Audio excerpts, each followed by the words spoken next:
The curse of the big green monster in Fenway Park is finally over for the Seattle Mariners. They win their first series at Boston since 2014. Bryan Woo shoved, the offense did its job, knocked Crochet out in 5 innings, and now they head home to face 2 mediocre ball clubs. Could not be in a better situation if you're the Seattle Mariners right now. Let's start with Bryan Woo. He just continues to impress and be honestly the best pitcher on this staff. 6 innings pitched, 3 hits, 2 runs, both earned, both courtesy of Alex Bregman. 1 walk for Bryan, 8 strikeouts. His ERA is still just over 3, and he only gave up 3 hard hit balls today. Bryan honestly shouldn't be the last pitcher in this rotation, and I kind of knew that coming into the season. It's great to have some consistency, especially from a guy who, when he was a rookie, was on a pitch count. They really had to be careful with him, didn't want to overthrow him, and now he leads the team in innings pitched. Colin Snyder, back in that leverage role where we like him. 1 strikeout, no hits, no runs. Gabe Spire finally looked human today, gave up his first run of the season, and it was on a home run that would only have gotten out in Fenway Park. Pesky Pole was pesky pole today. That ball's caught, or at the very least is a double in pretty much every other ballpark. Trent Thornton, every time he comes in, I hit the panic button, but he did all right. He gave up a very, very long foul ball to none other than Alex Bregman, but we lucked out. He gave up that pop fly to shallow center field. Leo Rivas made a Willie Mays-esque basket catch over his head. Even Julio couldn't believe it standing right there. Munoz nails. He's a carpenter. 1 walk, 2 strikeouts, and a 0 ERA. This Mariners pitching staff gave up 6 hard hit balls the entire day, which is a very hard thing to do against a great Red Sox lineup in a very hitter-friendly park. Let's get to the offense. They knocked out Crochet in 5 innings. This is the front runner to win the American League Cy Young. Great left-handed pitcher, and we made him look pedestrian today. He gave up 5 hits, 4 runs, all earned, 5 walks, still 9 strikeouts because he's Garrett Crochet. So Dylan Moore 1 for 1. He had a run scored, an RBI, and a walk. I really hope they extend him this offseason. He'll be a free agent. Miles Mastrobuoni pinch hit for him when a righty came in.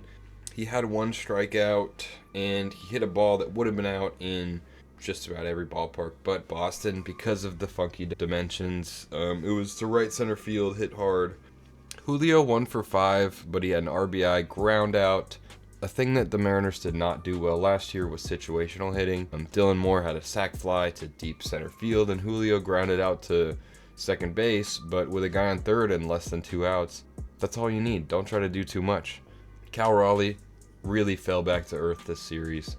0 for 5, 3 strikeouts today. I think he was 0 for 13 on the series, so not his best showing, but I'm not worried about it. It's Cal Raleigh, best catcher in the league.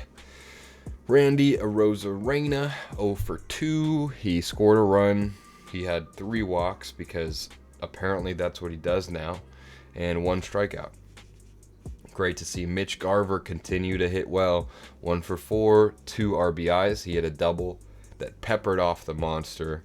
1 walk, 1 strikeout.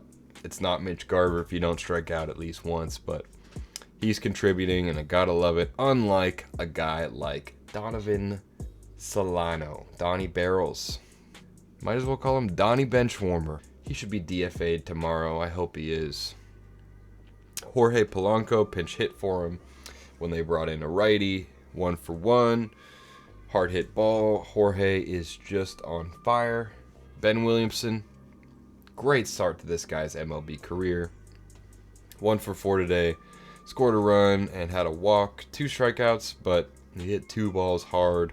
Leo Rivas, 2 for 3. A run scored. Like I said, that incredible basket catch. Getting contributions from guys you're not really expecting a lot out of. JP, 2 for 4. 2 strikeouts, but 260 average on the season now. He's just hitting everything hard. I think we should move him back to the leadoff spot in this lineup. He gets on all the time. Walk rate's high. OPS is 729 on the year. It can only get better from here, really. As a Mariners fan and one who's been around ever since I was a kid, I haven't been this excited about a team in a long time.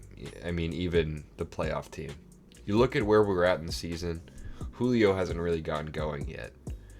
2 key injuries to key players in Ryan Bliss and Victor Robles. You know, you're getting people called up from AAA contributing.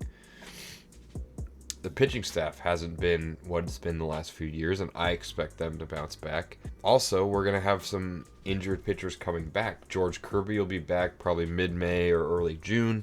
Matt Brash could be back as early as this homestand coming up this weekend. So, I think we're in a mediocre AL West, in a mediocre American League in general. If the season ended today, we'd be a playoff team. And one of 4 teams, by the way, in the American League that has a plus run differential. 4th in the entire league in weighted runs created, plus 116. This is a way of measuring how your offense stands up to the rest of the league. And by that metric, the Mariners are 4th.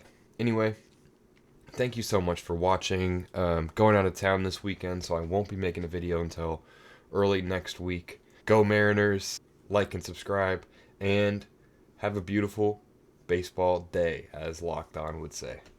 Good night.